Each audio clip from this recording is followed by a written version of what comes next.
In the collective memory of humanity, there are names so powerful that they seem impossible to forget. Egypt, with its towering pyramids rising from the desert, Greece, with its philosophy that reshaped Western thought, and Rome, with its mighty empire stretching across Europe. Yet before these civilizations shone brightly, there was another people, a small community in the harsh land of Mesopotamia, who laid down the very first foundations of human history. They were the Sumerians. And strangely enough, although they created the earliest writing, city-states, laws, astronomy, and epic poetry, the name Sumer nearly vanished for millennia, lingering only as a faint whisper from the distant past. In tonight's episode of Bedtime History, we will journey back to reconstruct the story of Sumer from its very beginnings, from the small riverside villages to the rise of city-states and the first states, from the invention of writing to the Epic of Gilgamesh, from the towering ziggurat temples to the role of women, art, and music, from internal conflicts to their eventual rise and downfall before the empires that followed. This will not only be a rediscovery of a lost civilization, but also a way to understand ourselves more deeply, why human beings learn to organize, to remember, and to tell the story of history. And to begin, let us return to the southern land that today we call Iraq, a flat expanse stretching all the way to the horizon where harsh winds and relentless sun burn the earth into a dry, brown plain. Here, the Tigris and Euphrates rivers wind like two green ribbons across the desert, carrying fertile silt that enriches vast fields. It was on this seemingly unforgiving land more than 5,000 years ago that human beings discovered how to transform it into the cradle of the very first civilization. The ancient Greeks called this place Mesopotamia, meaning between two rivers. And indeed, few regions in the ancient world offered such perfect conditions to spark a great turning point in human history. When the first communities settled along the riverbanks, they quickly realized that nature was both a giver of life and a constant threat. The annual floods of the Tigris and Euphrates delivered rich layers of silt that turned barren soil into farmland, yet these same floods could swallow entire villages if left unchecked. This unpredictability forced people to cooperate, to learn how to build dikes, dig canals, and channel water, creating one of the most sophisticated irrigation systems of the ancient world. The challenge of water and land, impossible for a single family to solve, pushed communities to move beyond the boundaries of their small villages. From this necessity, the outlines of the earliest city-states began to emerge. At first, the inhabitants here were only small groups of farmers who cultivated barley fields, raised sheep, goats, and pigs, and built modest huts of reeds and mud bricks. But to resist the floods, they needed long dikes that no single household could construct. To bring water to their fields, they required canals stretching for kilometers, demanding the coordinated labor of hundreds of people. And when it came time to divide the water, someone had to decide how much each plot would receive, to settle disputes when a canal was blocked, or when drought cracked the entire plain. Out of these challenges, the need for organization, leadership, and laws gradually took shape. Figures of authority, often war leaders or priests, began to assume central roles, gathering the community and directing labor. Over time, the villages grew, connected, and transformed into larger centers of population. Archaeologists have uncovered evidence that Uruk, considered the first true city in human history, that its population may have reached tens of thousands by the 4th millennium before Christ. This number far exceeded that of any village at the time, turning Uruk into something entirely new, a city-state where inhabitants lived not only as kin, but as citizens of a wider community with political organization, laws, and a complex economic system. Mesopotamia was not only farmland, it was also a natural crossroads of cultures and resources. To the north lay the Anatolian highlands, rich in metal ores, To the east, the Zagros Mountains with their pastoral and hunting tribes. To the south, the Persian Gulf opening to the trade routes of the Indian Ocean. This strategic position made the land a hub of commerce, where goods, techniques, and ideas were exchanged. The Sumerians, the first people to build cities in southern Mesopotamia, relied not only on agriculture, but quickly became skillful merchants, using their location to accumulate power. What made this transformation extraordinary was the leap from simple subsistence farming to a diverse economy. In small villages, everyone had to do everything: grow crops, weave cloth, make tools. But with the birth of cities came specialization. Some became full-time potters, others wove textiles. Some forged bronze, others traded, while still others did not engage in direct production at all, but served as managers, priests, or administrators. This division of labor allowed society to grow at an unprecedented pace, as each individual could devote their full energy to one field, improving skills and efficiency. Yet alongside this population and economic boom came new tensions. Land ownership, access to irrigation, and the distribution of grain created gaps between wealthy families and the poor. Local elites, often descended from chiefs or priests, accumulated power, while most farmers and artisans became dependent. Here lay the seeds of social inequality, but also the foundation for more sophisticated political institutions. A Sumerian city-state was not simply a large community. It was a complete social organism, walled fortifications to protect against enemies, massive temples at its center to symbolize connection with the gods, centralized grain storage facilities for reserves and distribution, and a class of officials to collect taxes, record transactions, and oversee production.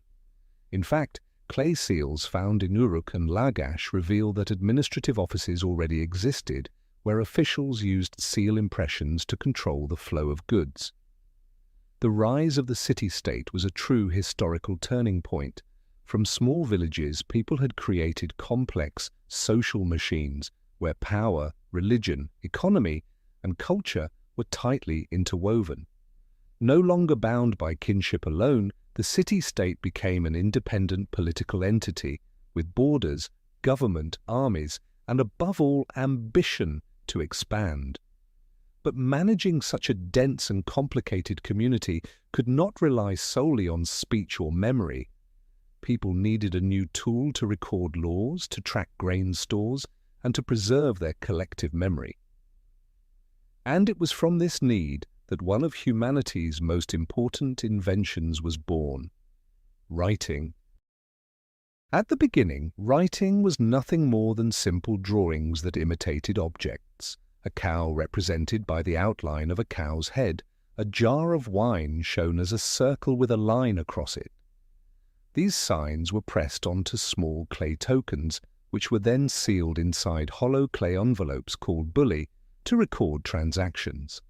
Every time a farmer brought goods to the city-state storehouse, he would present one of these bulli as proof of how many animals or sacks of grain he had delivered. This was the earliest form of accounting, a seemingly ordinary necessity, yet one that opened the path to the birth of writing. Over time, the symbols multiplied and grew more complex. It was no longer enough to mark physical objects. Abstract ideas also needed to be recorded: numbers, dates, the names of people, and even the names of the gods. Drawing each sign by hand became clumsy and labor-intensive, which forced the Sumerians to develop a more efficient method. They began using a small reed stylus cut to a triangular tip to press into soft clay tablets and create wedge-shaped marks. From this innovation, the cuneiform script was born. At first, writing served only the needs of officials and priests. They used it to record the amount of barley in the granaries, the livestock belonging to temples, debts owed, or the number of craftsmen working for the city-state. But once the power of writing became undeniable, its use spread beyond accounting. Kings wanted their victories carved into memory, leaving messages for generations to come. Priests wished to preserve myths, rituals, and hymns. Merchants needed contracts for trade and ways to send messages to distant lands. Thus, writing was no longer just a tool of management, it became the medium of memory, culture, and authority. The wonder of it all is how, within just a few centuries, writing transformed how human beings thought about time and existence. Before, all memory depended on the spoken word, passed from one voice to another, vulnerable to distortion or loss.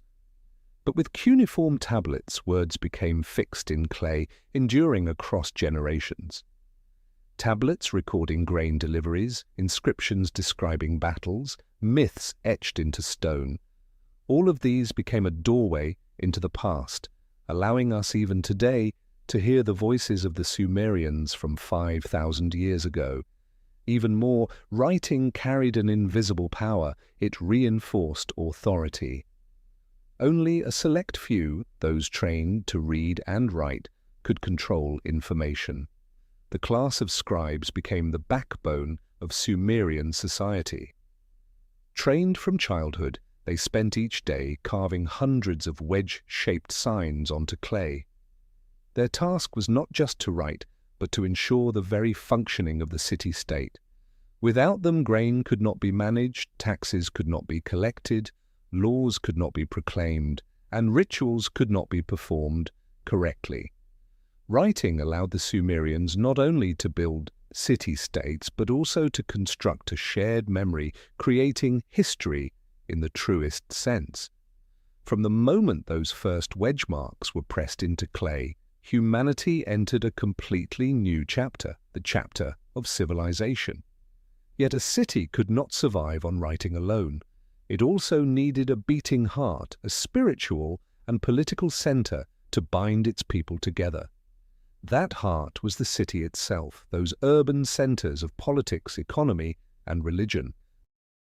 In Sumer, for the very first time in history, human beings created true cities, not merely villages that had grown larger, but centers where tens of thousands of people lived together, bound by systems of law, networks of trade, and shared beliefs. Names such as Uruk, Ur, and Lagash became the pivots of civilization, each city carrying its own story, reflecting the ambitions, the power, and the tragedies of the Sumerians. Uruk, the city of the legendary Gilgamesh, was perhaps the first place in human history where the idea of a complete city took form. Its massive defensive walls, stretching for many miles, stood as a declaration that this was no longer a fragile village at the mercy of floods or invaders, but a proud political entity, prepared to face foreign threats. Within those walls, markets thrived. Earthen streets led to the busy river docks where traders arrived with goods from afar and departed with cargo destined for the wider region. Uruk embodied the very concept of a full city, at once a spiritual center, a hub of commerce, and a gathering place for a vast urban population. Not far from Uruk, the city of Ur rose with a different kind of splendor. If Uruk was the pioneer, Ur represented the height of order and prosperity. Ur was the capital of one of the most powerful Sumerian dynasties, the Ur III period, when it became the political heart of southern Mesopotamia. The ruins that survive, especially the great ziggurat of Ur, still astonish with their scale and endurance. Ur's wealth came not only from agriculture and irrigation, but also from its role as a commercial crossroads linking the Persian Gulf to the inland world. From Ur, fleets of ships sailed to Dilmun, modern Bahrain, Oman, and even the Indus Valley, bringing back precious stones, timber, and rare metals, the very resources absent from the fertile plains. This wealth transformed Ur into a dazzling city where royalty lived in grand palaces, nobles in luxurious villas, and skilled artisans produced exquisite works of art, such as the famed Standard of Ur which captured both daily life and sacred ritual in a single vivid panel. Lagash, though less celebrated than Uruk or in popular stories, stands as a remarkable example of the competitiveness and diversity of Sumerian city-states. Lagash flourished as a powerful center for centuries, leaving behind some of the clearest evidence of legal and administrative development. Inscriptions found there, particularly the prayer statue of King Gudea, reveal a different vision of kingship, where the ruler was not only a warrior or governor, but also a temple builder, a guardian of religion, and a bringer of justice. Lagash was also notorious for its recurring conflicts with the neighboring city-state of Umma over farmland and water rights. These disputes were not merely economic. They stand as some of the earliest recorded struggles over a timeless issue: how to divide limited resources fairly in an increasingly crowded world. The unifying feature of all Sumerian cities was the fusion of political, religious, and economic power. At the heart of every city stood a monumental temple, not only the dwelling place of the gods, but also the storehouse of grain, the seat of administration, and the treasury. Civic authority was almost inseparable from the priesthood, since the gods were considered the true owners of the land, while kings and officials merely acted as their stewards. This structure of power was both complex and enduring, binding the fate of every inhabitant to both the divine and the civic order. And from this tightly woven system, a new question arose: how could such a growing, intricate community be governed and kept in order? In any crowded society, when tens of thousands of people live together in a confined space, the greatest question is always the same: how can order be maintained? In small villages, disputes could be settled by the authority of the village elder, but in Uruk, or Lagash, where populations had grown into the tens of thousands, where fields stretched for dozens of miles, and where irrigation canals and dikes required the coordinated labors of hundreds, words alone were no longer enough. It was in this environment that the first steps of the state and law emerged, opening a new political order for all of Mesopotamia. At the beginning, power often rested in the hands of priests, the representatives of the gods. Temples became the economic centers, places where grain was collected, wealth stored, and seed, tools, and food distributed to farmers. Yet, as the city-states expanded, governance could no longer depend solely on ritual authority. A new class of military leaders, and later the Lugal, meaning the great man, rose to organize labor, defend the city, and resolve conflicts. Over time, the office of the Lugal evolved into the foundation of kingship itself. Political authority, however, never stood apart on its own. It was interwoven with religion and economics, forming a system that can best be described as a proto-state. Kings ruled in the name of the gods, temples functioned both as houses of worship and as centers of administration. Scribes, armed with clay tablets and reed styluses, became indispensable instruments of power, recording every transaction, decree, and inventory. Here, writing, the great invention, was put to use as the very tool that shaped and preserved social order. The early Sumerian state, therefore, did not resemble the modern nation-state. It was more like an extension of the family and community, but structured with laws and binding authority. The king was not only the commander of armies, but also the father of the people, the representative before the gods. Every decree, every construction, every war was understood as carrying out divine will. This fusion gave authority a legitimacy that was difficult to question, while also maintaining the cohesion of the community. Yet the birth of the state and the law also brought complex consequences. It reinforced social hierarchies. Kings, nobles, priests, and scribes stood above, farmers and artisans below, and slaves at the bottom, of society. Power became a tool through which a small elite controlled the wealth and labor of the many. At the same time, it created opportunities for long-term growth. Law allowed trade to function securely. Government ensured that massive irrigation projects were maintained. Scribes preserved collective memory across generations. Still, a society cannot endure solely on military strength and dry codes of law. It requires a worldview, a metaphysical belief, to explain why people must obey, why the harsh trials of nature occur, and why everything exists. For the Sumerians, the answer always lay with the gods, the divine powers who governed every wind, every river, every field, and the destiny of every human life. From this faith, a cosmic order was formed, binding human existence tightly to the sacred structure of the universe. In the Sumerian mind, the universe was layered, woven between gods and humans, between life and death, between order and chaos. Above all was An, the lofty sky, ruled by Anu, the god of the heavens and ultimate authority.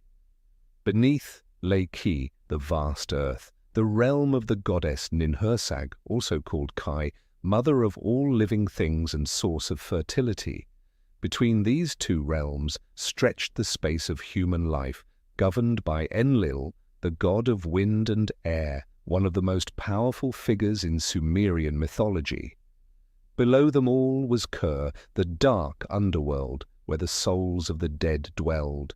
It was not a paradise of joy, but a somber shadow where every spirit, rich or poor, was destined to go. The Sumerian cosmos was a divine cosmos. Every natural event was explained through the will of the gods.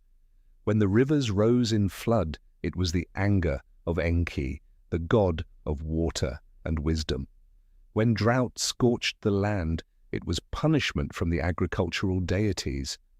When war broke out, it was believed to be the will of Inanna, the goddess of love and war, embodiment of both creation and destruction. Thus, human life could never be separated from the divine. Each harvest, each birth, each battle was framed as part of the gods' designs. What made the Sumerian mythology remarkable was its complexity and its deeply human quality.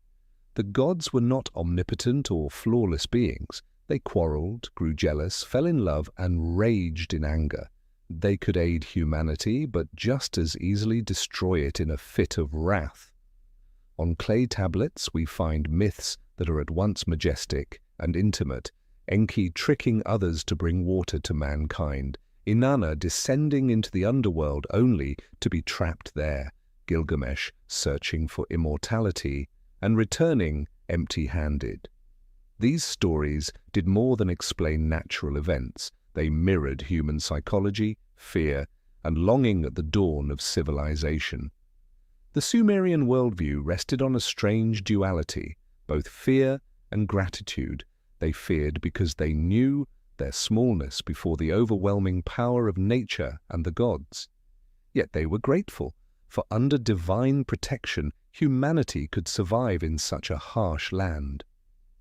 Out of this balance arose a vibrant religion with festivals to honor the gods and sacred rituals such as the annual sacred marriage between the king and the goddess Inanna, symbolizing the fertility of the fields and prosperity of the nation. This worldview did more than explain existence. It shaped the very way the Sumerians lived, worked, and built their communities. To serve the gods and to demonstrate reverence, they raised monumental structures of mud brick, stair-stepped towers stretching toward the heavens, the ziggurats, eternal symbols of their faith. A ziggurat was not like the Egyptian pyramid, the eternal resting place of the pharaohs. It was a living monument, used every day as a place of ritual, a storehouse of wealth, and a keeper of collective memory. Its structure was built of massive mud brick blocks stacked into multiple tiers, each level smaller than the one below it, rising upward toward the sky. At the top stood a small shrine, believed to be the dwelling place of the city's patron deity. From afar, a ziggurat looked like a mountain rising from the flat plain, a powerful image, for to the Sumerians, mountains were the abodes of the gods. In their featureless landscape, where no real mountains rose, they built their own sacred mountains with their hands. Every major city-state had its central ziggurat dedicated to its supreme deity. In Ur, the great ziggurat honored Nana, the moon god. In Uruk, the Eanna temple complex was devoted to the goddess Inanna. In Eridu, the temple was consecrated to Enki. People believed that on these very steps the gods could descend from heaven, bringing blessings for the harvest and protection for the community. Thus, the building and maintenance of ziggurats became sacred duties, closely tied to the prestige of the king and the prosperity of the city-state itself. Yet a ziggurat could not fulfill its role without those who managed and served it, the priests. They were not merely intermediaries between humans and the divine, they formed a powerful class in their own right. Priests were skilled in astronomy, observing the sky to predict floods and planting seasons. They were mathematicians and surveyors, calculating and dividing land. They were the authors and guardians of myths, hymns, and rituals. In the scribal schools known as Eduba, young boys learning cuneiform did more than record inventories. They studied literature and laws handed down by the priesthood. Knowledge, economy, and religion intertwined in the hands of this class, making them an irreplaceable pillar of Sumerian society. The power of the priests was further reinforced through solemn rituals. Each year, during the New Year festival, the king was required to perform the sacred marriage with the goddess Inanna, represented by a high priestess. This ritual was not only religious, ensuring fertility and abundant harvests, but also political, affirming the union between royal authority and divine will. The ziggurat thus became the stage for ceremonies that were both sacred and symbolic, where the community felt the presence of the gods and the legitimacy of their king. And yet, behind the grandeur of the ziggurat, daily life in Sumer unfolded with ordinary concerns: ploughing fields, tending herds, trading in the markets, building homes, raising children. If the ziggurat and the priesthood embodied the metaphysical and the powerful, the daily routines of ordinary men and women revealed the practical foundation that sustained the entire civilization. It was in these simple, everyday activities that we glimpsed the living portrait of the world's first society, where spiritual values always sprang from the soil of daily human needs. The Sumerians were, above all, farmers. Agriculture was the foundation that sustained the city-state and the reason people gathered into large communities in the first place. Across the wide plains they cultivated barley, a grain better suited than wheat to the salty soils of Mesopotamia. Alongside it grew onions, garlic, beans, and dates, all staples of the daily diet. Their fields were complemented by herds of livestock, oxen to pull ploughs, sheep and goats for milk, wool, and meat.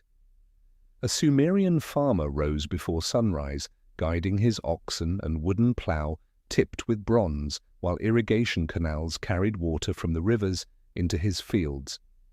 Farming here could never be separated from irrigation. A sudden flood or a long drought could ruin an entire harvest, so the control and distribution of water was a constant preoccupation of the whole community. Yet the city-state was far more than its fields. The division of labor allowed many to leave farming behind and devote themselves to crafts. Pottery kilns glowed day and night, producing jars, jugs, and storage vessels for grain and wine. Weavers turned sheep's wool into textiles, one of Sumer's most valuable exports. Metal workers smelted copper and later bronze, forging weapons and tools. Stone carvers and jewelers worked gold, silver, and imported gemstones into ornaments. These crafts did more than beautify life. They stood as markers of sophistication and prosperity. Trade, in turn, became the bridge between Sumer and the wider world. The alluvial plain was fertile but poor in many resources. Wood, stone, and precious metals were scarce. The Sumerians reached outward to Anatolia for copper and tin, to Persia for gemstones, and as far as the Indus Valley for turquoise and carnelian. In exchange, they carried textiles, oils, and grain. On reed boats and wooden ships they sailed down rivers and across seas, weaving vast networks of commerce. Sumer was never a closed world, but one constantly open to exchange and influence. Within the city walls, markets formed the heartbeat of daily life. Sellers called out their wares, buyers bargained, and small clay tablets recorded transactions, sealed with intricately carved cylinder seals. The market was more than a place of trade. It was a place of gathering, of news, of chatter and storytelling. In these busy streets we see the living image of a society far removed from nomadic tribes, a society with surplus goods, economic exchange, and the earliest outlines of a market economy. But ordinary life was not without hardship. Taxes weighed heavily, often paid in kind with grain, livestock, or labor. Citizens were conscripted to dig canals, raise dikes, and build city walls. In years of poor harvests, families borrowed grain from temples or nobles, and if they could not repay, they risked losing their land or even falling into slavery. Inequality permeated society. At the top stood kings and priests, in the middle merchants and artisans, and at the bottom farmers and slaves. Even so, within this harshness, the life of the Sumerians carried its own simple joys.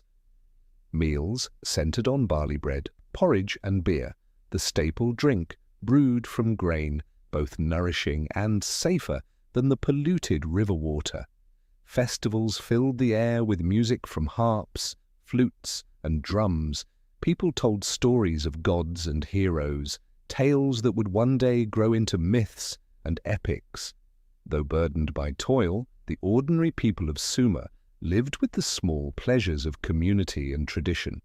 It was their hands, the farmer guiding the plough, the weaver at the loom, the merchant rowing his boat, that gave Sumer its true vitality. Without them there would have been no towering ziggurats, no carved monuments of kings. In the echoes of their daily lives we find the real heartbeat of the world's first civilization, not only built upon myth and power, but upon the sweat and breath of ordinary men and women. And from this rhythm of daily life another pillar of society took shape, the family. In the grand picture of Sumer, where city-states rose across the Mesopotamian plains, we are often captivated by towering monuments or trade routes stretching as far as the Indus Valley. Yet behind this splendor it was family life, with its bonds of love, marriage, children, and the roles of women that truly formed the foundation on which Sumerian society endured. Here, some of humanity's most essential values, as well as its deepest inequalities, came into view. Women in Sumer held a role that was both complex and vital. They were not entirely hidden or confined, as in many later civilizations. Ancient texts reveal that women could own property, take part in trade, and that some served as priestesses with significant authority in religion. In Uruk, the goddess Inanna, the embodiment of love, war, and fertility, was the city's patron deity, and the sacred marriage ritual between the king and Inanna's high priestess was considered essential for prosperity. This reflected a profound acknowledgement. Women, tied to fertility and nurturing, were sacred in the eyes of the Sumerians. Still, within family life, women stood in a subordinate position to men. Marriage was not simply the union of two individuals, but above all, an arrangement between families. Clay tablets recording marriage contracts show that unions were often arranged, with dowries provided by the bride's family and bride gifts offered by the groom. Once married, a woman joined her husband's household with responsibilities to bear children, manage the home, and labor alongside the family. In an agricultural society, this meant heavy burdens, but also a hidden influence: women, safeguarded lineage, property, and the continuity of production. The earliest laws reveal this complexity. The Code of Urukagina, followed later by the laws of Lipit Ishtar and Hammurabi, all reference women's rights and duties. In certain circumstances, women could initiate divorce if a husband abandoned or failed to support them. They could also inherit property if no brothers were present. Yet inequality was clear. A wife's adultery was punished severely, while husbands could take concubines or slaves without violating the law. Children were regarded as the greatest treasure of a household. Having many children ensured the continuation of family lines and provided more hands for the fields. From an early age, children were guided into family trades. Sons followed their fathers into the fields or workshops. Daughters learned weaving, pottery, and household tasks from their mothers. Some children, however, were sent to the Aduba schools to learn writing with the hope of becoming scribes, a prestigious profession that could elevate the entire family's status. Education thus carried the potential for social mobility, though only a few could access it. Marriage also carried deep religious meaning. The sacred marriage ritual was not only symbolic for royalty, but also expressed the belief that the union of male and female mirrored the cosmic order. During spring festivals, music, beer, and love were woven into communal celebrations, reflecting harmony between humans, gods, and nature. In this sense, love and sexuality were not treated as taboos but as sacred forces when placed within the framework of religion and society. Yet family life in Sumer was full of contradictions. Women bore the immense burdens of childbirth, child-rearing, and agricultural labor, facing high risks of illness and death. Ancient medical texts record prayers to goddesses of childbirth, asking for protection in labor, a testament to the fragility of women's lives. Social class also shaped family experience. Noble women might live in large homes overseeing servants and slaves, while peasant women worked the fields, ground grain, wove cloth, and carried water alongside their husbands. Viewed broadly, the Sumerian family was a microcosm of society itself, ordered, divided, unequal, yet bound together. It was the cell that sustained the whole structure and reflected its deepest values, from reverence for the gods and faith in fertility to the desire to preserve lineage. And like every society, family life was woven into culture and art. The Sumerians poured their joys and sorrows of love, marriage, and family into music, poetry, and carved images. Through this, art did not only serve the gods and kings, but also echoed the everyday lives of ordinary people. In these songs, instruments, and designs, we find another vital piece of Sumer's soul, at once intimate and transcendent, both everyday and sacred.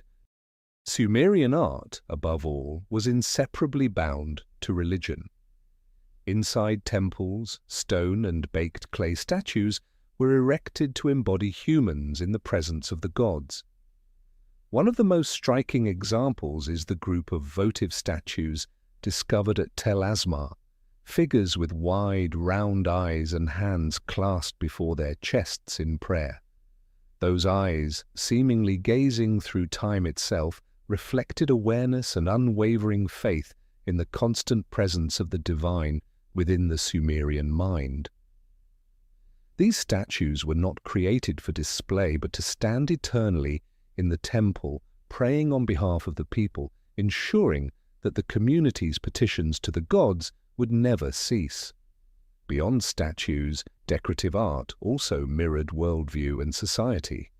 Cylinder seals, small, finely carved stone rollers used to stamp clay, were among Sumer's most distinctive creations. On them we see images of gods enthroned, processions of offerings, scenes of battle, or banquets. These seals were practical administrative tools, securing documents and goods, yet they were also miniature works of art, compressing the entire Sumerian cosmos into the palm of one's hand. In this way, art became a symbolic language, telling stories that writing itself had not yet fully captured. Music, too, held an indispensable place. In festivals, processions, and sacred rituals, music served as a bridge between humans and the gods. The Sumerians played harps, lyres, flutes, drums, and cymbals. At Ur, archaeologists uncovered the golden lyre, a more than 4,000-year-old instrument adorned with a golden bull's head, with eyes and beard inlaid with shell and lapis lazuli. The carved panels on the lyre depict mythological scenes where animals take on human roles, dancing, drinking, feasting, showing that music was not mere entertainment but a reenactment of cosmic order. The harp's melodies, the thunder of drums, and the lilting flutes turned every festival into a sacred moment where gods and humans met. If art and music were tangible expressions, symbols were the threads that wove through Sumerian thought. In their symbolism, the moon was linked to Nana, the sun to Utu, the god of justice, and the planet Venus to Inanna. The stars were not just lights in the sky, but divine signs, a heavenly script. The double-headed eagle, the winged lion, and the sacred bull reflected the fusion of natural strength and divine authority. These symbols were engraved onto seals, crafted into jewelry, and even set into royal crowns, constant reminders that earthly power drew its source from the supernatural cosmos. Art and symbolism also carried a political weight. One of the most famous works, the Standard of Ur, tells two stories on opposite sides, one of war and one of peace. On the war side, Sumerian soldiers march into battle, capture prisoners, and present spoils. On the peace side, the king feasts, surrounded by musicians and subjects offering tribute. This was more than illustration, it was a declaration. The king was both warrior and protector, but also the center of celebration and prosperity, the embodiment of social order. In this way, art became a servant of power, transforming royal image into an eternal symbol. In daily life, art appeared in simpler forms: pottery with engraved patterns, finely worked jewelry, bricks stamped with decorative molds. Sumerian women wore golden bracelets and earrings. Merchants carried staffs inlaid with gems. Every object was more than utility. It was a sign of status, of social bonds, and of faith in divine protection. Thus, art, music, and symbols did not merely reflect a creative society, but revealed a civilization deeply aware of the relationship between human beings, the gods, and the cosmos. We may have lost the melodies they once sang, but the instruments that remain, the statues and the seals, still whisper to us of an ancient spirit, fragile yet powerful. And as we step away from these sounds and images, the Sumerian story draws us back to their most legendary figure, Gilgamesh, the king of Uruk, who crossed the boundary between history and myth to become an eternal symbol of humanity's search for meaning and immortality. Gilgamesh was at once a king, a hero, and a legendary figure. In Uruk, the city often regarded as the cradle of urban civilization, his name lives not only on fragmented clay tablets, but also in the imagination of humanity across millennia.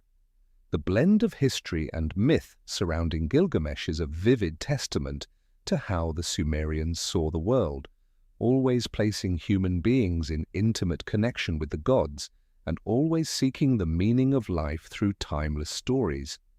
According to tradition, Gilgamesh was the fifth king of Uruk, ruling during the 3rd millennium before Christ. Ancient texts describe him as 2/3 divine and 1/3 human, a figure of extraordinary strength and wisdom. This greatness made him both the embodiment of royal power and a symbol of humanity's longing for immortality. Yet beneath the layers of myth, many scholars believe Gilgamesh truly existed.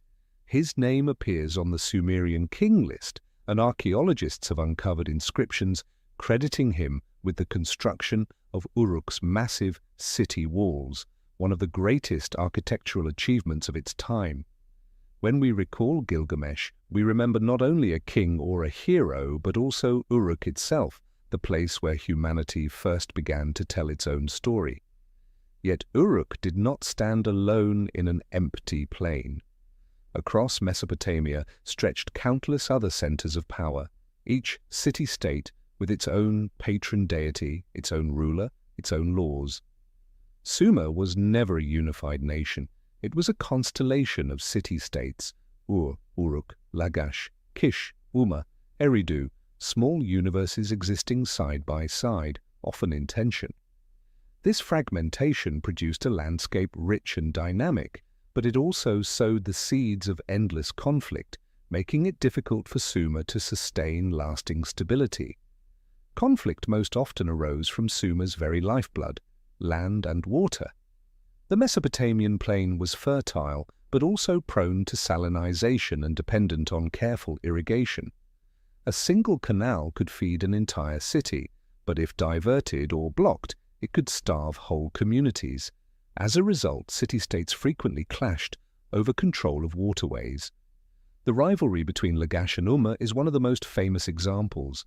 For generations, these two neighbors fought bitterly over a strip of fertile borderland. On carved stelae, we see King Eannatum of Lagash boasting of his victory over Umma. Yet only decades later, Umma reclaimed the same land. The conflict was a cycle without end, a loop that no side could escape. Beyond resources, city-states also competed for political and religious supremacy. Kish once claimed to hold divine kingship, but Uruk under Gilgamesh challenged that claim. Later, the third dynasty of Ur rose to dominance, only to be followed by Akkad under Sargon. The throne of Mesopotamia never belonged to one city forever. It passed continuously from one ruler to another through war. This constant shift revealed both the flexibility and the fragility of Sumer's political system, dynamic and inventive, yet weakened by the absence of enduring unity. War between city-states was not just about resources, it was also a matter of honor and divine will. Each city believed its god favored it above all others, and defeat in battle was seen not only as a loss of land, but as a sign that its deity had abandoned it. Thus war carried a sacred quality, bloody rituals through which kings and people sought to prove divine favor. On stelae such as the stele of the vultures from Lagash, we see armies marching in disciplined ranks bearing holy symbols. These carvings commemorated not only victories, but also the belief that the gods themselves had chosen the victor. These wars shaped the very fabric of Sumerian society. To sustain armies, kings conscripted farmers from their fields, forming vast ranks of soldiers. Trade was disrupted, production slowed, and often both sides emerged weakened. Yet through conflict, the city-states also learned organization, advanced military technology, and developed stronger weapons and faster chariots. Each clash, however destructive, drove society toward greater complexity and innovation. The irony was that this relentless rivalry left Sumer vulnerable to outsiders. While the city-states exhausted themselves in mutual warfare, nomadic tribes from the Zagros highlands or the Amorites from the west quietly advanced. When they came, the city-states of Sumer were rarely able to unite, suspicion among them running too deep. This internal division, like a widening crack, made the very foundations of Sumer fragile before every external storm. Looking back, we see that conflict among the city-states was both Sumer's strength and its fatal weakness. It fostered competition, invention, and grandeur, but it also prevented Sumer from transcending its local boundaries to become a lasting empire. For centuries, Sumer shone brightly, like a constellation of many stars, yet it never became a single sun. And it was precisely in this fractured landscape that a new figure emerged, one who would change everything, Sargon of Akkad. Though not a Sumerian himself, he became the first to unite the city-states into a far-reaching empire.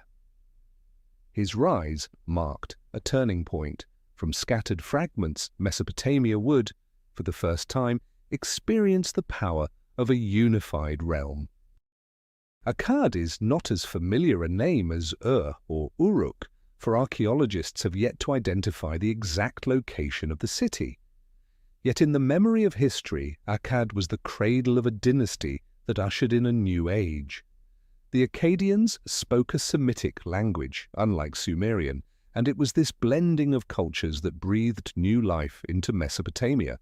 Around the 24th century before Christ, while the Sumerian city-states were still locked in their endless struggles for power, Sargon, a man of humble origins, stepped onto the stage and transformed the entire political landscape.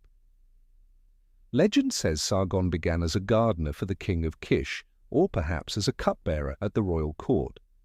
Some stories tell of his infancy when he was set adrift on a river and rescued by a gardener, details that echo later, myths of Moses or Cyrus.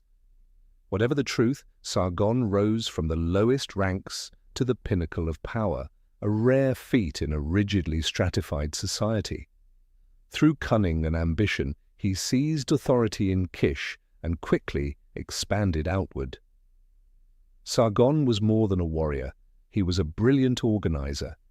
He conquered one Sumerian city-state after another, binding them under a central authority. Uruk, Ur, Lagash, Eridu all fell in succession. Yet he did not stop there. His empire stretched northward into Syria and Anatolia, with some records claiming his armies reached as far as the Mediterranean Sea. For the first time, a political entity expanded far beyond local boundaries, reaching from the Persian Gulf to the western coasts of Asia. To rule this vast territory, Sargon created an administrative system without precedent. He appointed loyal officials to govern each city, established networks of communication across roads and rivers, and used cuneiform writing to manage resources and issue decrees. He also maintained a standing army, unlike the seasonal militias of earlier Sumer, ensuring that his power rested not only on charisma, but on enduring institutions. What is remarkable is how quickly Akkadians and Sumerians blended. The Akkadians adopted cuneiform writing, Sumerian myths and rituals, while promoting their Semitic tongue as the new language of administration. The result was a unique synthesis. Sumerian culture was preserved and disseminated more widely than ever before, while the Akkadian language became a unifying tool. Through Sargon, Sumerian civilization escaped its local boundaries and entered a broader regional stage. Yet, like all powers, the Akkadian Empire faced trials. After Sargon, his successors, most notably Naram-Sin, continued to expand and strengthen the empire. Naram-Sin even declared himself god of Akkad, the first Mesopotamian king, to elevate himself above the role of divine representative. But this bold act of self-deification became, in the eyes of many, a cause for disaster. Stories tell that the gods punished Akkad with famine, rebellion, invasions, and natural calamities. Raids by the Gutians and internal unrest eventually fractured the empire, leading to its collapse within only a few generations. Though it lasted scarcely 2 centuries, the Akkadian Empire left a profound legacy. It proved that unification was possible, that a single ambitious and gifted individual could reshape the destiny of an entire land. More importantly, it demonstrated that Sumerian culture was not confined to a handful of small city-states, but could serve as the foundation of a vast empire. Akkad opened the door for later powers, Babylon and Assyria, to rise, establishing the long tradition of empire in Mesopotamia. When the light of Akkad faded, the land once more plunged into chaos. Gutian tribes from the Zagros Mountains swept down, tearing apart the order that Sargon and his descendants had so carefully built. The Sumerian city-states, long accustomed to rivalry, fell into a spiral of instability. Power fragmented, economies collapsed, populations suffered. Sumerian texts describe this period with deep gloom: failed harvests, abandoned temples, laws no longer observed. Some inscriptions even lamented that justice had vanished from the land. In Sumerian memory, this was a dark age, a time when it seemed even the gods had turned away. Yet even in disorder, history carried the seeds of renewal. From Ur, a wealthy city near the mouth of the Euphrates, a new dynasty rose to restore order. The third dynasty of Ur, founded by Ur-Nammu around 2112 before Christ. Ur-Nammu quickly asserted dominance by defeating foreign tribes, subduing neighboring city-states, and creating a strong central government. From the ashes, Sumer was once again united, not under the banner of Akkad, but beneath the standard of Ur. Ur-Nammu was more than a warrior, he was an exceptional organizer. The Ur Third administration rebuilt irrigation systems, reopened canals, and secured agriculture against disaster. They restored temples, especially the great ziggurat of Ur, transforming the city into a radiant religious center. On the legal front, Ur-Nammu issued the oldest known written law code, predating Hammurabi's by centuries. Though only fragments survive, the code reveals an effort to make justice concrete, replacing cycles of vengeance with a system of fines and compensation. This was a bold leap forward, reflecting an early vision of rule by law. His successor, King Shulgi, carried the dynasty to its peak. Shulgi reigned for nearly 50 years, a remarkable span in the ancient world, and fashioned himself into a model of the god-king. In surviving texts, he is praised not only as a warrior, but also as a musician, poet, and even athlete. He expanded scribal schools, standardized weights and measures, and built roads that linked cities across the land, creating an administrative and economic network that made Ur-3 the beating heart of southern Mesopotamia. This was also a golden age for art and literature. Hymns to the gods, royal praises, and epics were recorded on a large scale. The Sumerians once again felt the favor of the divine after long years of disorder. For roughly a century, Ur-3 brought rare stability and prosperity to the land, yet shadows still lingered on the horizon. Despite its brilliance, Ur-3 carried familiar weaknesses. Its administrative system, though detailed, grew cumbersome, prone to bureaucracy and corruption. Endless military campaigns to hold its borders drained resources.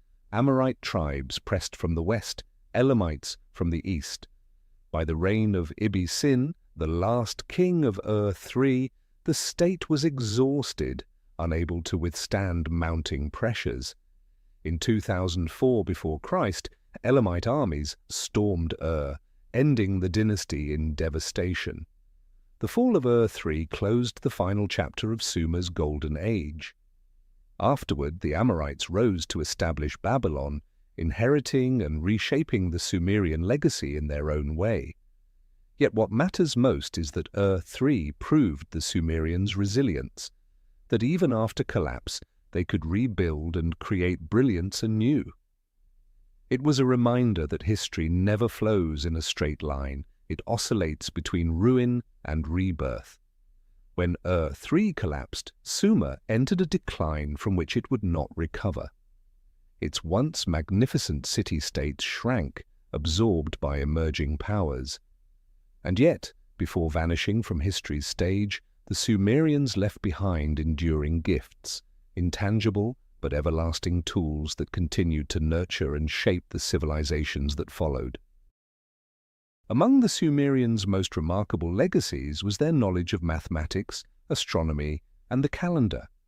These were not abstract pursuits, but the fundamental frameworks that allowed people to measure the world, to organize time, calculate space, and follow the rhythms of the cosmos in order to predict the future. With these systems, crowded societies could function, Harvests could be planted and reaped at the right moment, and laws and rituals could unfold in order. Even today, we live according to conventions first conceived 5,000 years ago on the floodplains of Sumer. The Sumerians did not develop mathematics to solve abstract equations, but out of practical necessity, managing grain, dividing irrigation water, calculating taxes, and constructing buildings. From these needs, they created a distinctive numerical system, the sexagesimal system, based on 60. For us, the number 60 is so familiar that we scarcely notice it.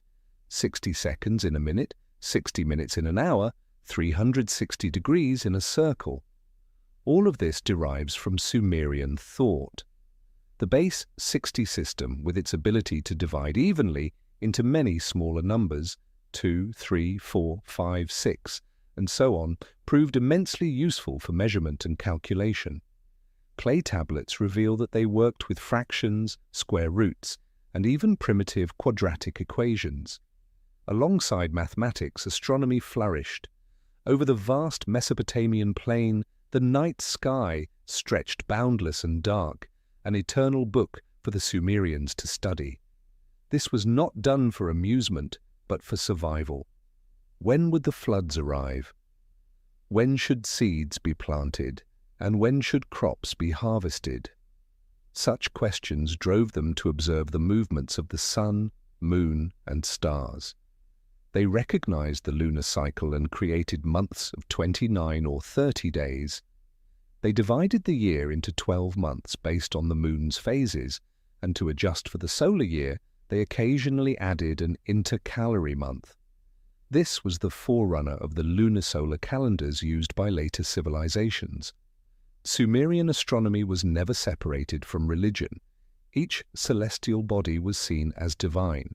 Venus belonged to Inanna, the sun to Utu, the moon to Nanna. Observing the heavens was therefore both proto-science and astrology.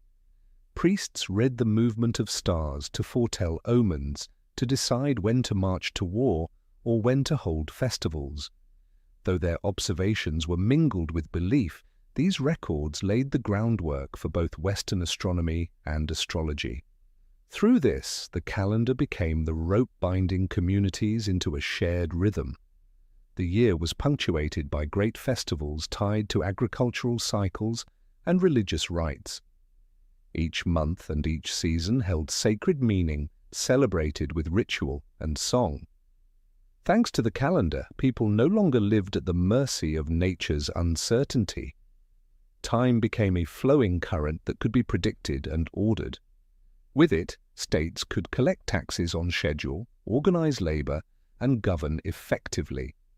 Thousands of clay tablets preserve their calculations, numerical tables, and astronomical records. Some still astonish scholars today.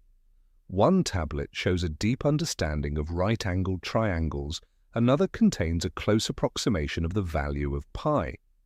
Though not modern science, they testify to the sharp intellect and relentless observation of the Sumerians. We still live within the framework they created. We count time in hours, minutes, and seconds. We divide circles into 360 degrees. We organize societies with calendars they first devised. Each time we glance at a watch or plot a point with coordinates, we hear the faint echo of Uruk, and Lagash. And yet this knowledge was never only about measurement or administration. It was also a tool to master nature, to feed tens of thousands of people on a demanding plain. Here, irrigation, the craft bound to Sumer from its very beginnings, emerges as living proof of their collective genius. The Sumerians built vast irrigation systems, carving canals that stretched for many miles to draw water from the rivers into the fields.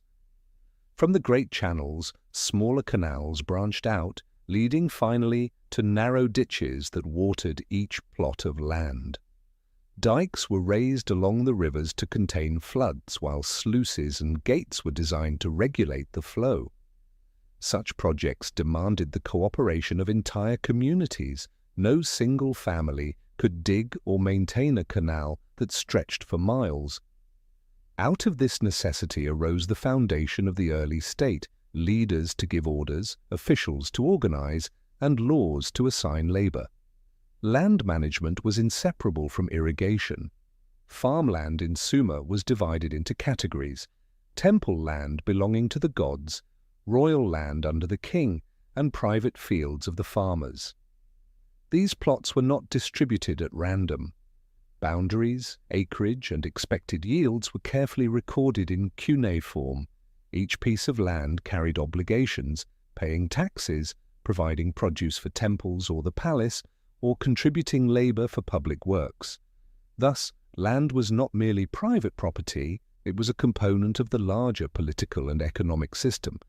Yet irrigation also carried long-term challenges. One of the most serious was salinization. As river water flowed through the canals and evaporated under the blazing sun, salt accumulated on the soil, gradually robbing it of fertility. Archaeological studies reveal that southern Mesopotamia once produced abundant wheat, but later farmers were forced to switch to barley, a crop more tolerant of salt. This agricultural shift likely contributed to the weakening of city-states, as the very foundation of their sustenance began to erode. The Sumerians could control the flow of water, but they lacked the knowledge to prevent the long-term consequences of their own system. Land distribution also reflected the sharp divisions of society. The temple and royal estates were fertile and well-maintained, while poorer farmers often worked less productive plots. If harvests failed or debts mounted, they could lose their land, even selling themselves or their children into slavery for wealthy landowners. Nobles and priests, controlling both large estates and the water supply, wielded immense power. In this sense, irrigation and land management were both lifeline and instrument of social control. And yet it cannot be denied that these irrigation projects turned the Sumerian plain into a place capable of sustaining tens of thousands of people, an extraordinary feat in such a harsh climate. The canals, dikes, and systems of land management revealed the Sumerians' extraordinary organizational abilities. Looking at maps of ancient canals today, one sees a web like veins, carrying the lifeblood of the rivers to every field and every village. Irrigation was not only practical, but also spiritual. Ancient texts describe the digging of canals and the raising of dikes as sacred works carried out by kings in the name of the gods. Each new project was a demonstration that human beings could work together to turn chaos into order, to transform a harsh landscape into a source of life. From these flowing waters came not only survival, but also surplus to nurture literature, art, law, and most of all, the great myths. Among these, the Epic of Gilgamesh stands as a jewel, a blend of literature, philosophy, and a heartfelt message from the Sumerians to posterity. It tells not only the story of a king, but reflects humanity's timeless anxieties, friendship, mortality, the yearning for immortality, truths so deeply human that people across every age can see themselves in it. What makes the Epic of Gilgamesh eternal is not the monsters of the cedar forest or the Great Flood, but a simple, profound realization. Immortality does not reside in the body, but in memory and in the works a person leaves behind. The story opens a world saturated with myth, yet filled with pain and longing deeply human. Gilgamesh, the king who was 2/3 divine and 1/3 mortal, begins his journey arrogant and cruel, but through his friendship with Enkidu, and above all through the grief of Enkidu's death, he is forced to confront the limits of human life. When he returns to Uruk, he does not bring the plant of immortality, but instead a new wisdom. Eternity belongs to the city, to its walls, and to the collective memory, not to fragile flesh. It is this philosophical depth that allows the Epic of Gilgamesh to transcend time. For 5,000 years, it has moved people with the same timeless question: how can we resist death? And perhaps the answer is not in fleeing mortality, but in the mark we leave for those who follow. This is not merely the thought of the Sumerians, but the shared voice of humanity itself. What sets Sumerian literature apart is its profound humanism. When Gilgamesh grieves for Enkidu, it is no longer the tragedy of a legendary king, but the universal sorrow of loss and finitude. When the hymns describe Inanna in her fury, we see reflected the chaos of human life. When they praise her as the goddess of love, we hear the joy bound to creation and renewal. These texts are at once the voice of an early society and the foundation for the entire tradition of world literature.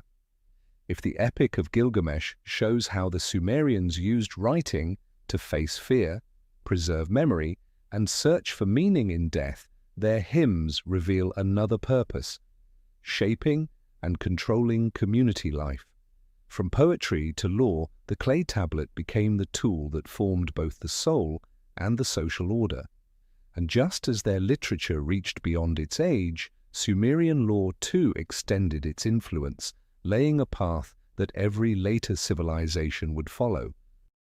When we think of ancient law, our minds often leap to the famous Code of Hammurabi of Babylon, carved into a towering black basalt stele. Yet centuries before Hammurabi, it was the Sumerians who first laid the foundation for the idea of legal order, transforming justice from an oral tradition into written rules inscribed for permanence on clay. It was they, not Babylon, who first conceived of regulating human behavior through written law, and in doing so, they created the groundwork upon which all later codes were built. Archaeological evidence shows that as early as the 3rd millennium before Christ, Sumerian city-states had their own codes. One of the earliest we know of is the Code of Urukagina of Lagash, around the 24th century before Christ. Though only fragments survive, they reveal an effort to limit the excessive power of nobles and priests and to protect ordinary people from exploitation. Urukagina prohibited the unlawful seizure of temple property, reduced burdensome taxes, and sought to ensure justice for lower classes. Primitive as it was, this was the first sign of a state stepping in to safeguard social fairness. By the time of Ur-Nammu, founder of the 3rd dynasty of Ur, around 2112 before Christ, law had grown more systematic. The Code of Ur-Nammu, discovered on clay tablets at Nippur, is considered the oldest surviving written legal code. Though only about 30 provisions remain, they mark a great leap forward. Most offences were no longer punished by blood vengeance, but by monetary compensation. For example, if a person caused injury, the law prescribed a specific fine in silver rather than direct retaliation. This was a fundamental change, shifting justice from the emotional to the rational, from personal to communal. The laws also reflect the stratified nature of Sumerian society. Free citizens, slaves, women, and children each had defined rights and duties under the law. To modern eyes, such distinctions may seem unjust, but in that time, acknowledging these differences gave stability to society. Law did not only protect the powerful, it also gave the powerless a framework within which they could appeal, however limited. Successors after Ur-Nammu, such as Lipit Ishtar of Isin, around the 20th century before Christ, also issued their own codes. The Code of Lipit Ishtar, written in both Sumerian and Akkadian, broadened legal scope to cover property ownership, debt, marriage, and slavery. These texts show that Sumerian law was not the creation of one ruler, but a continuous tradition, each generation building upon the work of the last. What is striking is that Sumerian law was not only coercive, it was legitimizing. Each code began with a prologue in which the king declared that he issued the laws by divine command to bring justice to the people. This tied royal authority to divine will, presenting law as part of the cosmic order. When a judgment was enforced, it was not merely the state's decree, but the god's will manifest. Placed beside Hammurabi's code, Sumerian law shows a clear line of continuity. Hammurabi did not create from nothing. He inherited a tradition centuries old. His achievement was to systematize, expand, and elevate it into a political monument. In this sense, Hammurabi's code was the culmination of a path first blazed by the Sumerians, by Urukagina, Ur-Nammu, and Lipit Ishtar. Most important of all, Sumerian law introduced a new way of thinking. Justice no longer rested on personal revenge or the whims of the strong, but on shared rules binding the whole community. This was a revolutionary shift, moving human society from reliance on violence to reliance on legal order. Through law, together with writing, economy, and religion, the influence of Sumer spread across the Near East, leaving deep imprints on neighboring civilizations. From Akkad to Babylon to Assyria, all were built upon the foundation first laid in Sumer, like ripples spreading outward long after the first stone fell upon the water. If we look closely, many elements we often associate with Babylon, Assyria, or even later Greece, in fact trace their roots back to Sumer. The most direct influence appeared in Akkad. When Sargon created the world's first empire, neither he nor his descendants rejected the Sumerian legacy. Instead, they absorbed and elevated it. The Akkadians adopted cuneiform writing, using it to record their Semitic language, creating a bilingual tradition, Sumerian for religion and scholarship, Akkadian for administration and daily affairs. This continuity allowed cuneiform to endure for over 2,000 years, becoming the shared medium of communication across the Near East. The impact is even clearer in Babylon. Under Hammurabi in the 18th century before Christ, the kingdom built firmly upon Sumerian foundations. Hammurabi's famous code, while more expansive and refined, followed the path already laid by Ur-Nammu and Lipit Ishtar. The gods of Sumer were reimagined in Babylon. Inanna became Ishtar, Enki became Ea, Utu became Shamash. Sumerian mythology, rituals, and literature were woven into Babylonian culture, and over the centuries, Babylon carried these traditions forward to other peoples. Assyria in the north was no exception. Though remembered for military might, Assyria relied on cuneiform and inherited Sumer's administrative traditions. In diplomatic texts and rituals, Assyrian kings consistently emphasized that they were heirs of the ancient cultural stream, that is, the Sumerian stream.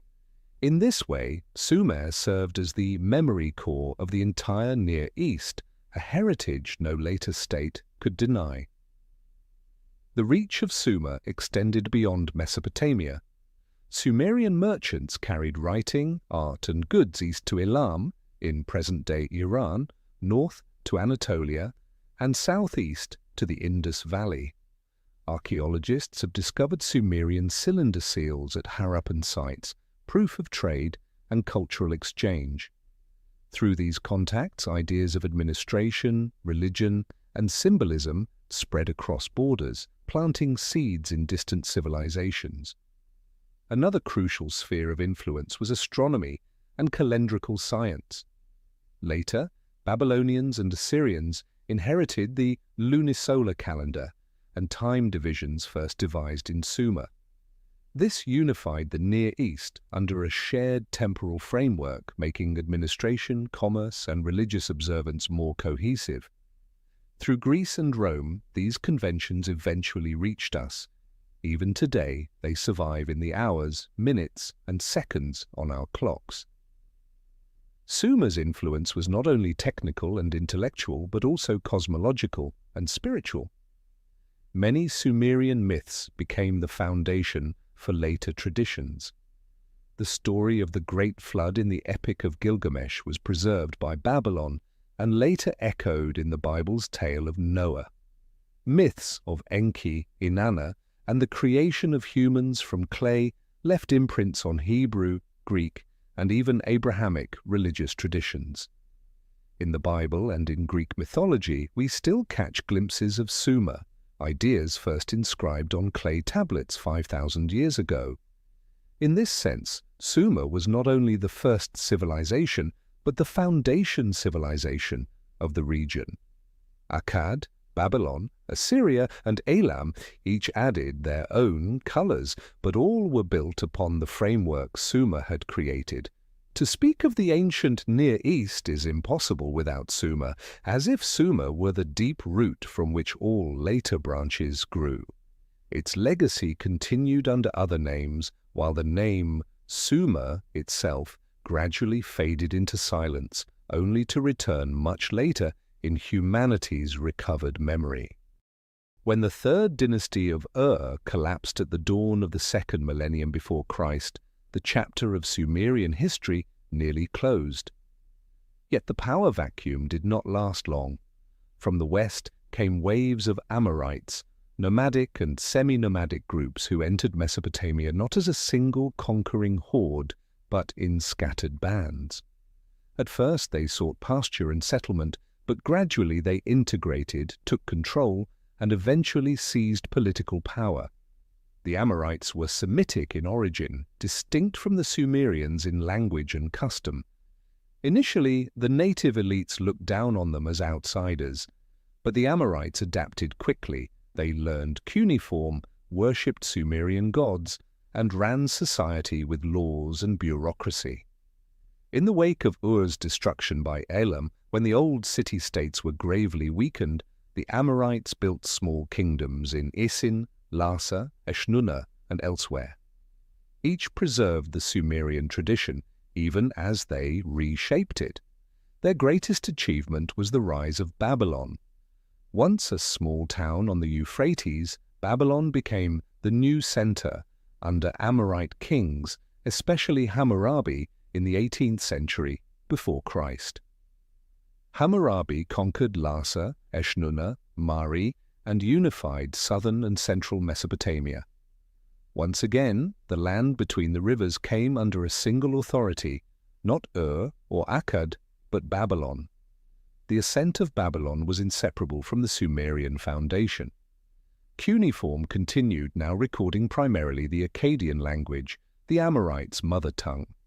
Sumerian mythology was absorbed. Inanna became Ishtar, Enki became Ea, Utu became Shamash. Administration, religion, and law were inherited and centralized. The Code of Hammurabi, though more famous, directly followed Sumerian precedents, carved in stone both to enforce justice and to display royal power. Babylon understood how to turn legacy into politics. If Uruk had celebrated Gilgamesh as a legendary hero, Babylon elevated its kings into living symbols of justice and order. If Ur III had issued laws to stabilize society, Hammurabi engraved them in the public square, making law itself a proclamation of power. Alongside this, Sumerian knowledge endured: the base 60 system, the lunisolar calendar, astronomy. Later, Babylonian astronomers would chart planetary movements and construct detailed tables of calculation, all built on Sumerian foundations.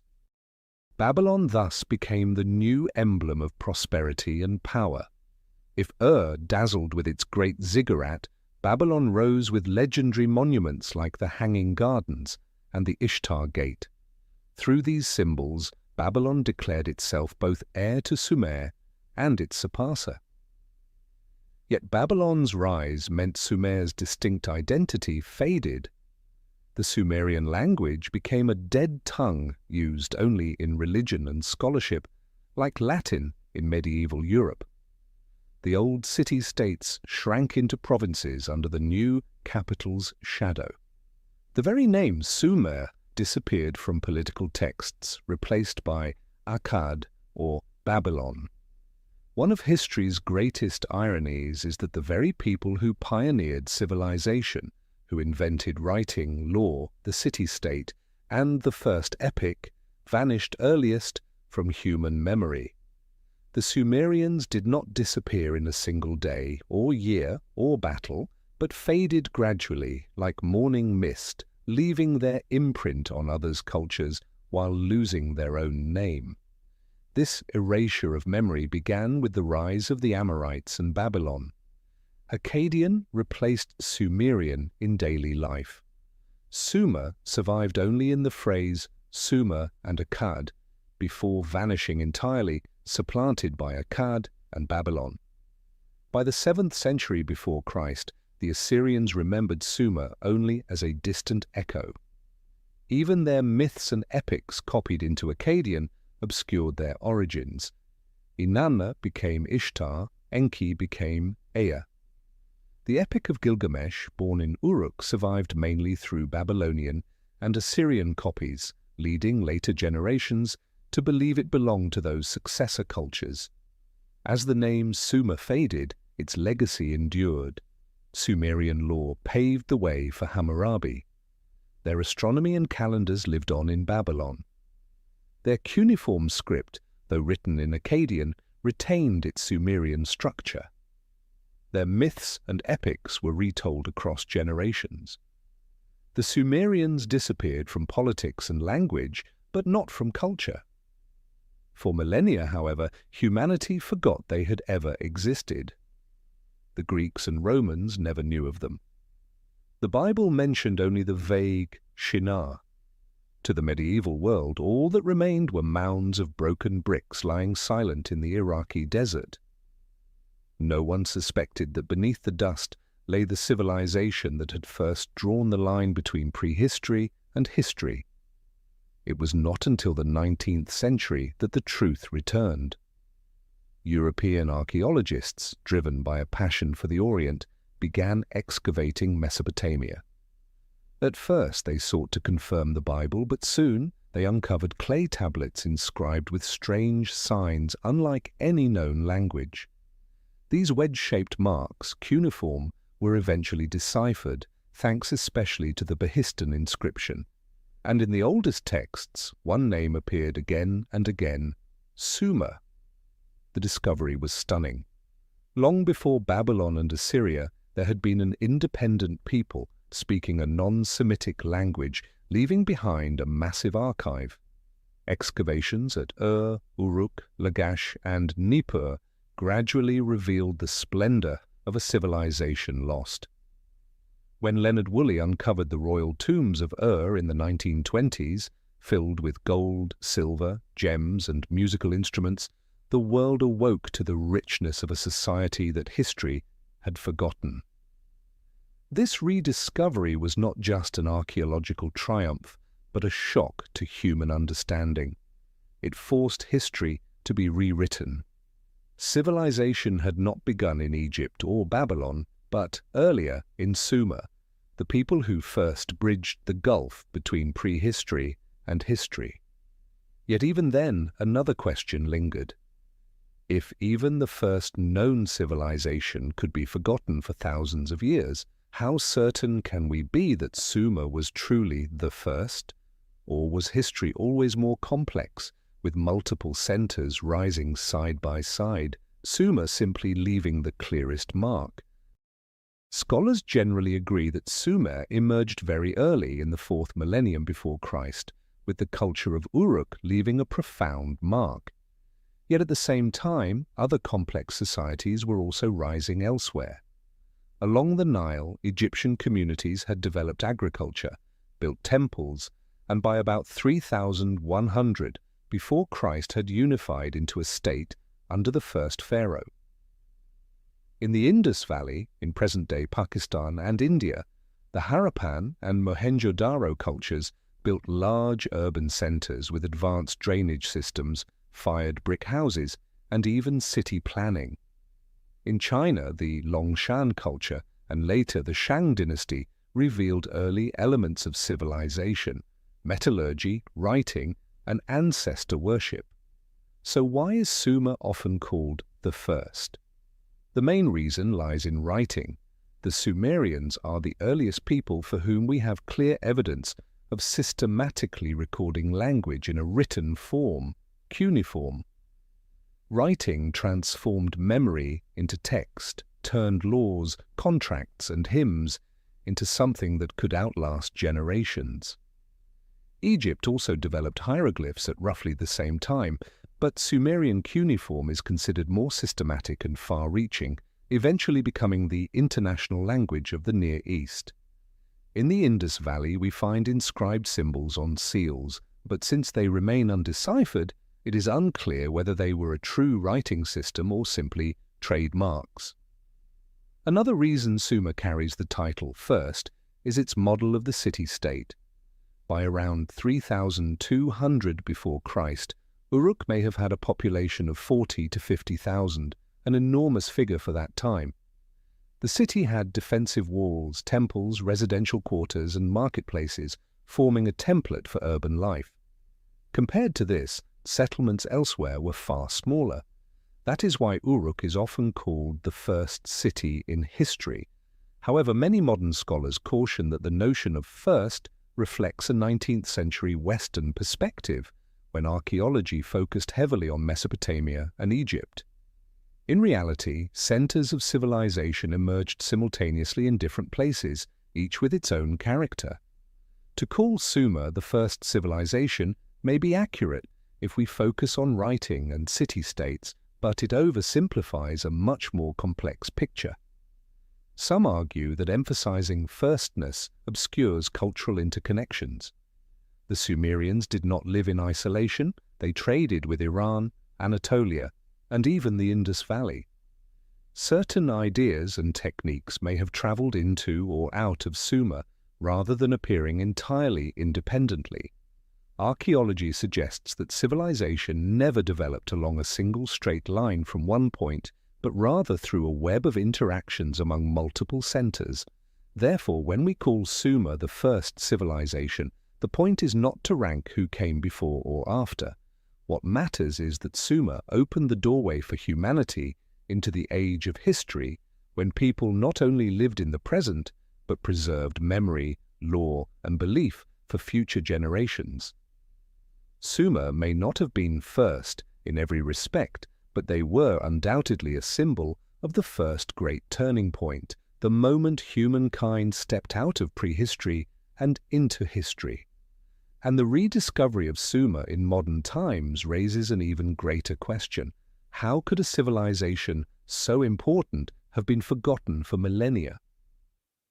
Was it erased deliberately, or did it simply dissolve naturally into the empires that followed? That question continues to inspire debate and invites countless other theories, some far beyond the boundaries of mainstream scholarship. One of the most sensational alternative theories is the claim that the Sumerians once had contact with, perhaps were even guided by, an extraterrestrial race often called the Anunnaki.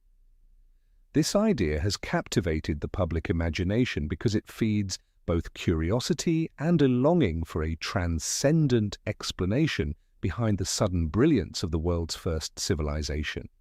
Yet it has also sparked constant debate among scholars, since the line between mythology, symbolic interpretation, and unfounded speculation is thin and often misused.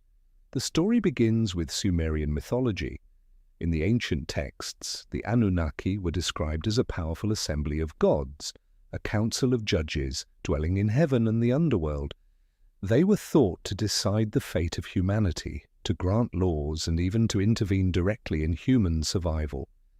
For the Sumerians, these were simply gods, religious expressions of how the universe worked. But in the 20th century, modern writers, most famously Zecharia Sitchin, reinterpreted the Anunnaki as aliens from a planet called Nibiru, who supposedly created or modified humankind to serve them. According to this hypothesis, the rapid advances of Sumer from writing, law, and architecture to astronomy were too sudden to be the product of a primitive society.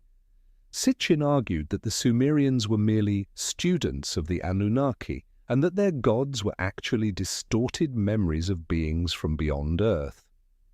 From this idea sprang countless questions. Who built the massive monuments? Who gave humanity knowledge of the cosmos? Are we the result of alien intervention? Mainstream archaeology and history firmly reject this theory, pointing out that it rests on misreadings of ancient texts and blends myth with science fiction. The Sumerians, they argue, did not need aliens to explain their achievements. They had practical reasons: a challenging environment that forced innovation, active trade, and cultural exchange with neighbors, and the organizational power of dense city-states. These conditions were enough to spark a leap forward in civilization, rare but by no means impossible. Still, the Anunnaki theory endures, even thriving in popular culture. Why? Because it touches a deep human desire, the belief that we are not alone, that ancient myths might hold distorted echoes of some greater truth. It transforms Sumer from a dry subject of archaeology into a realm of mystery, a stage for humanity's cosmic imagination.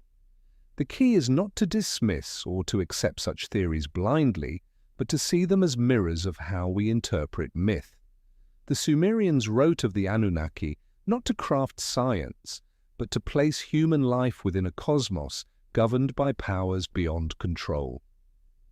When modern readers cast the Anunnaki as aliens, they are reinterpreting myth in the language of our own age, an era where space travel and distant worlds have replaced holy mountains and heavens as symbols of the unknown. In this way, the Anunnaki myth speaks not only of the past, but of the present, of humanity's enduring need for a grand story that transcends our limits and explains our place in the universe. Through the Anunnaki, Sumer becomes a mirror reflecting the imagination of humankind across the ages, from ancient myth to modern science fiction. As we close our journey into Sumer, what lingers is not only the clay tablets, the towering ziggurats, or the names that once thundered across the land before fading into silence. What endures is the moment when humanity first realized it could remember, could organize, and could transform memory into history. Sumer was not the absolute beginning, but it was where the bridge from prehistory to history was built most clearly.